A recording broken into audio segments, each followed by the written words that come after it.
ஒரு ஒரு லிஸ்ட் ஒன்று படிச்சு அந்த நீங்க கவனிச்சிருப்பீங்க. பெயர்கள் வேணாம் சார். ஆனா அவர்கள் முன்னாள் சட்டமன்ற உறுப்பினர்களாக இருந்தாலும் கூட, ஆனால் அவர்கள் எந்த தொகுதியில் நின்று வென்றார்கள், அவர்கள் எந்த சமூகத்தை சேர்ந்தவர்கள் அப்படிங்கிறத கொஞ்சம் கவனிக்க வேண்டிய தேவை இருக்கு. குறிப்பாக இந்த 14 பேருமே நீங்கள் அவர்கள் அதிமுக பலமாக இருந்த மாவட்டங்களாக இருந்த அந்த கொங்கு பகுதியை சேர்ந்தவர்கள் தான். தேனி, கரூர், காங்கேயம், கோயம்புத்தூர் இந்த மாதிரியான பகுதியை சேர்ந்தவர்கள் தான். ஏதோ ஒரு வகையில் சமூக ரீதியாக ஜாதி ரீதியாக தங்களை சிறுக சிறுக சிறுக சிறுக பலப்படுத்திக் கொள்வதற்கு பிஜேபி இந்த நாடு முழுவதும் அவர்கள் என்ன வகையான ஒரு யுக்தியை கையாள்கிறார்களோ அதே யுக்தியை கையாண்டுதான் இந்த 14 பேரை அவங்க பார்ட்டியில ஜாயின் பண்ணாங்க. கூட்டணியில இருக்கும் போதே அதிமுகவினுடைய வழிகாட்டுதல் குழுவில் இருந்த ஒரு உறுப்பினர், சட்டமன்ற உறுப்பினரா இருந்தாரு, மதுரை பக்கம், எனக்கு பேர் நினைவுக்கு வரல. நீங்க அவரு போய் கோயம்புத்தூர்ல பிஜேபியில சேர்ந்தாரு, உங்களுக்கு நினைவு இருக்கும்னு நினைக்கிறேன்.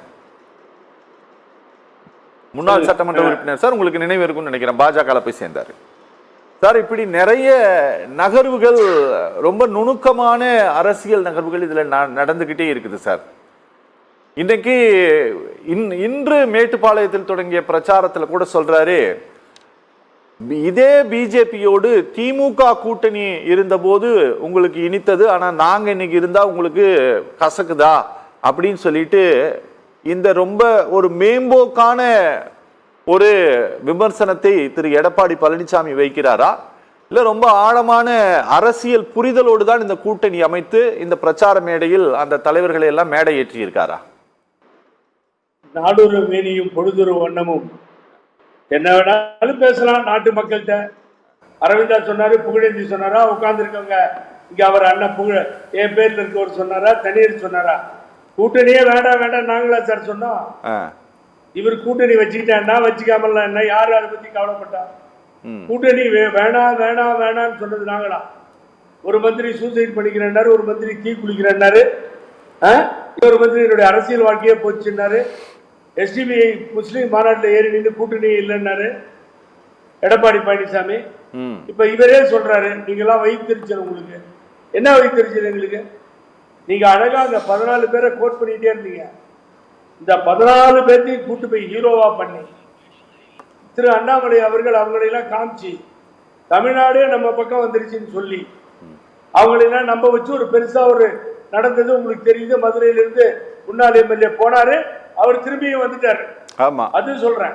அவர் ஓபிஎஸ் அண்ணன் கூட இருந்தார். அவரு ஆமா ஆமா போனாரு, திரும்பியும் வந்துட்டாரு. சார் இது என்னன்னா சார், நீங்க அப்போ அந்த டைப் அவ்வளவு க்ளோஸா இருந்த நேரத்திலேயே போனாரு சார்.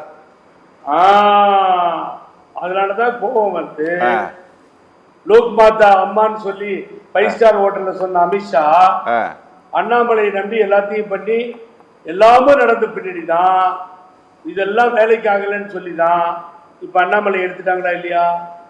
அரவிந்த் சொன்ன 14 பேர் வேலைக்கு வரலன்றத அவங்க புரிஞ்சுக்கிட்டு தான் தூக்கி போட்டாங்க. நீங்க நல்லா நீட்டா யோசனை பண்ணுங்க. நான் இப்ப கேக்குறேன், அண்ணாமலை ஸ்டேஜுக்கு வந்தா ஒரே கைத்தட்டல் விழுது சார். ஓகே, அண்ணாமலை மேல வந்தா விசில் அடிக்கிறாங்க, துண்டாட்டுறாங்க, டான்ஸ் போடுறாங்க, எழுச்சி ஆரவாரம். அவருக்கே ஒன்றும் புரியல. அதுக்கு பின்னாடி மேடையில் நின்று சொல்றாங்க, அண்ணாமலை வந்த பொழுது இருந்த ஆரவாரத்தை போலவே, கொடியை காண்பித்தது போலவே, கையை தட்டியது போலவே, எழுச்சியாக நீங்கள் எல்லாம் கோஷமிட்டது போலவே, போலோ பாரத் மாதா கே ஜெய் அப்படின்னு சொன்னது போலவே அமித்ஷா வந்தாலும் பண்ணுங்கன்றாங்க. ஆனா அமித்ஷா வந்தா பண்ண மாட்டேன்றாங்க. திரு மோடி பேரை சொன்னா பண்ண மாட்டேன்றாங்க. இதெல்லாம் தெரிஞ்சுதானே பழனிசாமி கூட போறாரு சார். இப்ப பழனிசாமி அவர் குழி வெட்டி ரெடியா வச்சதுல பிஜேபி கொடியோடு மக்களிடம் பிரச்சாரத்திற்கு வந்து கொண்டிருக்கிறார். ஞாபகம் வச்சுக்கோங்க, வெரி வெரி இம்பார்ட்டன்ட். அவர் தனியா போல இப்போ பிஜேபி கொடியை எடுத்துக்கிட்டார். போக போக மோடி படத்தை கையில் எடுத்துக்குவார், அமித்ஷாவை கொடியில பறக்க விடுவார். இதெல்லாம் நடக்கும். மக்கள் சரியான பாடத்தை புகட்டுவார்கள். நிறமாறுகின்ற மனிதர் இவர் சொல்லி இவருக்கு பாருங்க ஒரு பெரிய பாடத்தை மக்கள் புகட்டுவார்கள். இந்த அட்வான்ஸ் எலெக்ஷன் கேம்பெயின் உள்கட்சி பிரச்சனையை சரி பண்றதுதான் அரவிந்த், வேற ஒண்ணும் இல்ல. Okay sir. உள்கட்சி முடியல, ஓகே. எல்லாம் எதிர்த்து பேச ஆரம்பிச்சிட்டான். ஓகே. அதனால ரோட்ல போக ஆரம்பிச்சிட்டாரு. Okay okay okay okay okay. Pugazhendi sir, அதான் நீங்க சொல்லணுமா? இறுதியா நான் நிகழ்ச்சி நான் முடிக்க போறேன். ஆமா ஆமா, முக்கியமான விஷயம் சொல்லும், அதான் தலைப்பா இருக்கும் உங்களுக்கு.